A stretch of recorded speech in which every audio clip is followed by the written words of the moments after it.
Hello everyone, আমি dietician Abhijit নিয়ে চলে এসেছি আরও একটি নতুন ভিডিও নিয়ে।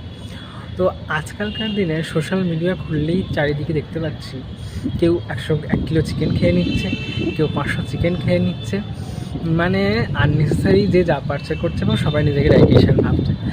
তো এটা না দেখে থাকতে পেরে আজকে একটা ভিডিও করেই নিলাম।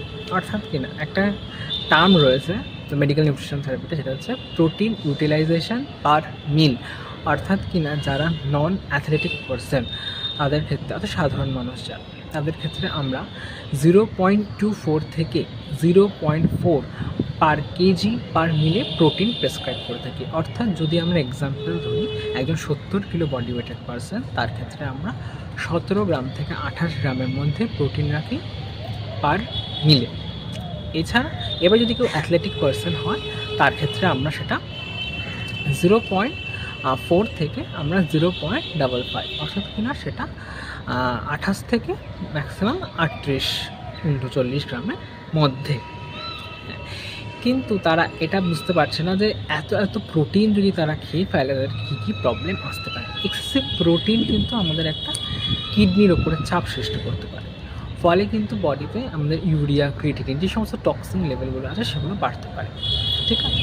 এছাড়া যদি এক্সেসিভ আমাদের যদি প্রোটিন আমরা খেতে পারি, লিভার থেকে কিন্তু অ্যামোনিয়া প্রডিউস হয়। এই এক্সেসিভ অ্যামোনিয়া কিন্তু আমরা টক্সিসিটি সৃষ্টি করতে পারে। এছাড়া এক্সেসিভ প্রোটিন খেলে কিন্তু আমাদের কনস্টিপেশনের সমস্যা দেখা যেতে পারে, ডিহাইড্রেশনের সমস্যা দেখা যেতে পারে। তো আশা করছি এই ছোটো কিছু টিপস ভালো লাগলো আপনাদের। দেখা হবে পরবর্তী ভিডিওতে খুব তাড়াতাড়ি। কিন্তু এটা মনে রাখবেন, আপনার প্রোটিন কতটা লাগবে সেটা কিন্তু সবসময় একজন ক্লিনিক্যাল নিউট্রিশনিস্টের থেকে জেনে নিয়ে ঠিক করে নেবেন। কারোর কথা প্ররোচিত হবেন না, এবং কে কী করছে, 1 কিলো চিকেন খাচ্ছে মানে আমাকেও 1 কিলো চিকেন খেতে হবে, সেটা কিন্তু কখনোই ঠিক না। আপনি কতটা প্রোটিন খাবেন সেটা অবশ্যই একজন ডায়েটিশিয়ান ঠিক করে দেবেন। আশা করছি ভালো থাকবেন।